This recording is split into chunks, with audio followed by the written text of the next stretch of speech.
आज हमारे साथ में सीएमए संदीप कुमार, जो सीएमए इंटर में इंडिया में रैंक बनाए, सीएमए फाइनल में इंडिया रैंक बनाए।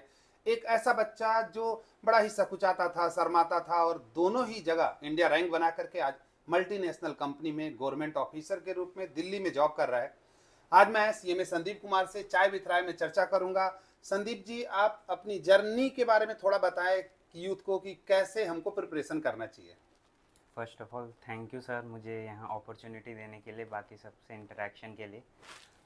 फ़र्स्ट ऑफ़ ऑल मैं सीएमए फाउंडेशन में डॉक्टर संतोष राय इंस्टीट्यूट में आया था और यहाँ आने के बाद एक अलग एनवायरनमेंट मिला पढ़ने के लिए, जिससे मुझे बहुत हेल्प हुआ है।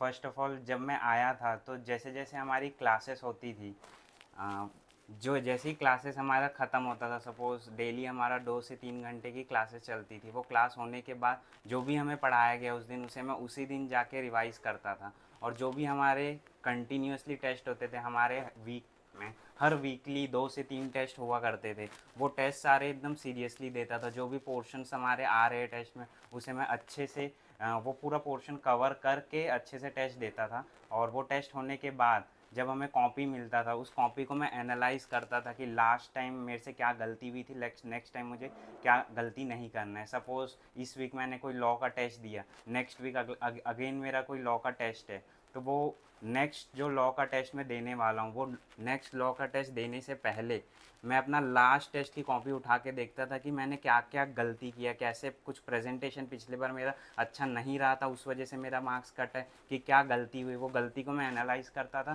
फिर नेक्स्ट टेस्ट में कोशिश करता था कि वो गलती ना हो। ऐसे सारे सब्जेक्ट्स में ऐसे धीरे धीरे धीरे धीरे करते करते मैंने इम्प्रूव किया। और संदीप, मतलब हर टेस्ट को आप एनालिसिस करते थे, एक टेस्ट के पहले दूसरे टेस्ट का एनालिसिस करते थे। संदीप, ट्वेल्थ में बड़े आप एवरेज स्टूडेंट थे और ट्वेल्थ आपने शायद 77% मैंने जितना सुना है कि 77% आपने ट्वेल्थ में लाया था। क्या ये सही बात है कि 77 था या ज़्यादा था? जी सर, बिल्कुल, मेरा 12th में 77% था, क्लास 11th में 73% एंड क्लास 12th में तो 77%। 77% पाने वाला संदीप कुमार एकदम से ऐसा क्या हुआ जो इंडिया रैंक लगा लिया सीएमए इंटर में? ऐसी क्या बात थी जो सीएमए इंटर में इंडिया रैंक लगाया, सीएमए फाइनल में इंडिया रैंक लगाया? क्या आपने कोई प्लान किया था उसके लिए या इंडिया रैंक आप चाहते थे? क्या दिमाग में था ऐसी बात? सर फर्स्ट ऑफ ऑल जब मैं यहाँ आया था तो हमें यहाँ से एक कॉपी मिलती है डॉक्टर संतोष राय की, जिसमें सारे रैंकर्स की फ़ोटो लगी रहती। तो उसमें मैंने राहुल रमनानी का नाम देखा था, जिनका सीएमए फाउंडेशन में रैंक था, सीएमए इंटर में रैंक था और सीएमए फाइनल में भी रैंक। और उस टाइम मैंने देखा ये रैंक क्या होता है, फिर रैंक के बारे में थोड़ा रिसर्च किया कि ऐसे ऐसे रैंक आती है। फिर मैंने भी डिसाइड किया कि मुझे भी लाना है और उनसे ज़्यादा लाना है, एक बेहतर रैंक लानी है यानी उनसे। कि आपका सीनियर राहुल रमनानी एक तरीके से आपका रोल मॉडल बना इंडिया में रैंक लगाने के जी लिए। सर। कुछ बच्चों में आजकल चलता है कि मैं तो सीएमए कर रहा हूँ और सीएमए कर रहा हूँ तो मुझे बीकॉम पढ़ने की जरूरत नहीं है, बीकॉम तो यूं ही हो जाएगा। इस बारे में आप थोड़ा सा बताओगे कि बीकॉम यूं ही हो जाएगा या सीएमए करने वाले बच्चे का या बीकॉम के लिए भी प्रिपरेशन करना पड़ेगा? नहीं सर, बीकॉम के लिए बिल्कुल प्रिपरेशन अलग से करना होगा, क्योंकि बीकॉम और सीए का कोर्स स्ट्रक्चर ऑलमोस्ट सेम है, लेकिन टाइप ऑफ क्वेश्चंस अलग रहते हैं। जैसे जो थ्योरी लिखने का तरीका रहता है बीकॉम का, वो एकदम डिफरेंट रहता है। जो आप पहले कभी स्कूल में भी वैसा नहीं लिखे होगे ना, वैसा सीएमए में लिखते हो, वैसा टाइप का थ्योरी आपको लिखना पड़ता है बीकॉम में। और प्रैक्टिकल क्वेश्चन कुछ सीएमए में भी कुछ ऐसे प्रैक्टिकल क्वेश्चन है जो सेम है, सेम चैप्टर के, सेम सीएमए की भी बुक में, बीकॉम की भी बुक में, लेकिन उसका सॉल्यूशन कम्प्लीटली डिफरेंट है बीकॉम की बुक में।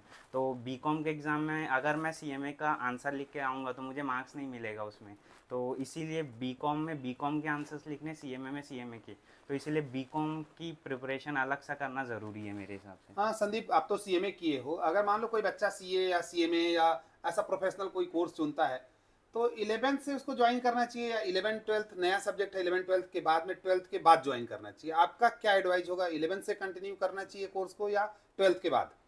हाँ, मेरे हिसाब से 11 से करना चाहिए बिल्कुल, क्योंकि आप 11 12 में आप अपना बेस, अगर प्रोफेशनल कोर्स का बिगिनिंग का बेस अगर आप स्ट्रॉन्ग रखोगे तो वो आगे आपको इंटर फाइनल में बहुत हेल्पफुल होगा। तो बिल्कुल 11 से ही आपको प्रिपरेशन स्टार्ट कर देनी चाहिए, जिसका बेनिफिट आपको 11 12 के भी एग्ज़ाम में मिलेगा बिल्कुल।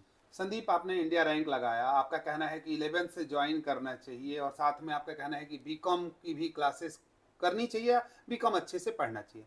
तो संदीप, अगर 2-3 टिप्स देना हो ऐसे बच्चों को, क्योंकि आपने 20 साल कुछ महीने में सीएमए कंप्लीट कर लिया। सीएमए इंटर आप बोथ ग्रुप पास थे या एक ही ग्रुप? Both group sir. CMA inter आपने बोथ ग्रुप किया, जी सर। सीएमए फाइनल आपका बोथ ग्रुप था? जी sir, both CMA group. Final भी बोथ ग्रुप था। तो ऐसे बच्चों के लिए मैं बताना चाहूंगा कि CMA inter, CMA final 12th 77% पाने वाला बच्चा इन दोनों ग्रुप में इंडिया रैंक लगाता है। आपकी स्कूलिंग कहाँ, स्कूल मतलब 11th 12th में किस स्कूल में पढ़ते थे? सर मैंने मैत्री विद्या निकेतन रिसाली सेक्टर से क्लास 1 to 12 मैंने वहीं से किया था। मैत्री विद्या निकेतन से आपने जी पढ़ाई सर। की। संदीप का कोई रोल मॉडल है? रोल मॉडल ऐसा कोई स्पेसिफिक पर्सन नहीं है, सबसे थोड़ी थोड़ी चीज़ें सीखता हूँ। जैसे मेरी मम्मी से मैंने हॉनेस्टी सीखा है कि किसी का 1 रुपये भी बचा तो पहले वो आप वापस करो। पापा से मैंने हार्ड वर्क सीखा है, और ऐसे ही आपसे भी सर मैंने टाइम का सही यूटिलाइजेशन कैसे करना है वो सीखा है। तो ऐसे अलग अलग लोगों से अलग अलग क्वालिटी सीखी है, ऐसा कोई स्पेसिफिक एक पर्सन नहीं है। ऐसा तो नहीं कि मेरे साथ बैठे हो तो बोले संतोष राय सर के साथ नहीं बैठा हूं तो नहीं सर। संतोष राय सर के बारे में थोड़ा सा बोल दूं करके। नहीं तो नहीं आप सर। कि इस करियर की जर्नी में ऐसे लोग होंगे जो आपका सपोर्ट किए होंगे, आपको मदद किए होंगे, ऐसे कौन कौन लोग हैं जिनका नाम लेना चाहोगे ताकि? Sir first of all Mitthu ma'am है, जिन्होंने मुझे बहुत हेल्प किया था। शुरू में मैं आया था तो उतने अच्छे से बोल नहीं पाता था, स्पीच कुछ देना रहता था माइक में नहीं दे पाता था। मिट्ठू मैम ने मुझे धीरे धीरे रोज़ डेली कुछ टॉपिक्स देती थी जिसमें मैं इंग्लिश में बोलता था। फिर बोलने के बाद मेरी गलतियाँ बताती थी मैम कि अगली बार क्या क्या ठीक करना है। तो ऐसा वो मुझे बहुत हेल्प किया है, इवन इंटरव्यू में, और इवन अभी मैं किसी प्रोफेशनल लोगों से मिलता हूँ तो उसमें भी वो बहुत हेल्प करता है। तो one of the main helpful people, helpful ma'am Mitthu ma'am है। मिट्ठू मैम ने आपकी बहुत मदद की। अच्छा, ये जीडीपीआई को लेकर के ऐसा एक मिथ है लोगों में, बच्चों में चाहा जाता है कि यार वो जीडीपीआई की जरूरत नहीं है, वो तो हम कर लेंगे। तो ऐसा हो जाता है या GDPI group discussion personal interview की तैयारी करना चाहिए? आप क्या बताना चाहोगे? करना चाहिए सर। मैंने 4 कंपनियों का इंटरव्यू दिया था, जिसमें से 2 में मैंने जीडी दिया था, बाकी 2 में पर्सनल इंटरव्यू था डायरेक्ट। तो जीडी बहुत ज़रूरी है सर, और एक बार कम से कम 1 वीक तक कंटिन्यूसली जीडी का प्रैक्टिस करना बिल्कुल ज़रूरी है बिफोर इंटरव्यू। ये थे हमारे संदीप कुमार, एक ऐसा बच्चा जो बड़ा शर्माता था, सकुचाता था, जो मैंने पहले ही कहा था, और आज के डेट में ये दिल्ली में गवर्नमेंट कंसर्न में as a account officer job कर रहा है, बहुत सारी रिस्पॉन्सिबिलिटी को निभा रहा है। 20 साल 6 महीने की उम्र में इसकी नौकरी लगी। बीकॉम से पहले ये बच्चा ज्वाइन कर लिया। ये बहुत ही ग्रेट अपॉर्चुनिटी है। अगर इस तरह के और लोगों से आपको इंटरव्यू सुनना है, जानना है, तो जरूर हमारे चैनल को लाइक शेयर सब्सक्राइब जरूर करें, ताकि मैं और लोगों तक आपको पहुंचा सकूं। All the best.